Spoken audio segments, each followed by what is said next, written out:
नमस्कार। कबीर जी के दोहों में आज हम उनका बहुत प्रसिद्ध दोहा जो समाज के लिए एक प्रेरणा बना उसके विषय में बात करेंगे। कबीर साहब कहते हैं, चलती चाकी देख के दिया कबीरा रोए, दो पाटन के बीच में साबुत बचा न कोई। अर्थात कबीरदास जी इस दोहे में ये कहते हैं कि हमने संसार संबंधित कोई कामना बनाई तो उस कामना की पूर्ति हेतु कोशिश करनी पड़ेगी और कोशिश करने पर सफलता भी मिल सकती है और नहीं भी मिल सकती। अगर सफलता मिल गई तो तुरंत लोभ पैदा हो जाता है। यह वस्तु और मिले ऐसी इच्छा बनती है और प्रत्येक सफलता पर इच्छा बढ़ती ही जाती है।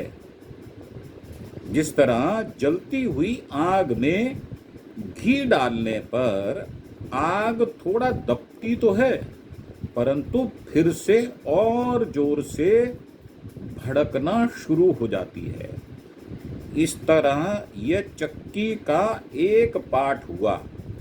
अब अगर कोशिश करने पर, बार बार कोशिश करने पर भी हमको सफलता नहीं मिली तो क्रोध पैदा होगा, तो यह चक्की का दूसरा पार्ट होगा।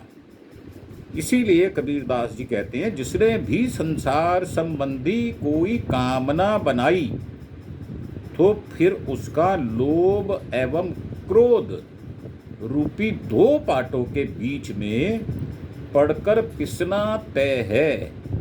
वह बच नहीं सकता, उसका नाश सुनिश्चित है।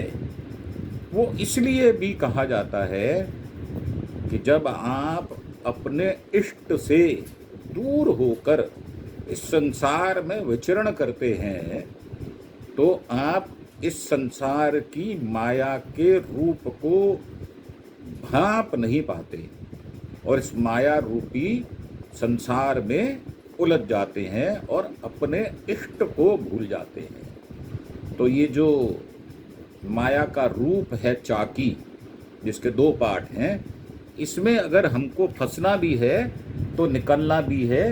बस इतना ही याद रखें। Thank you.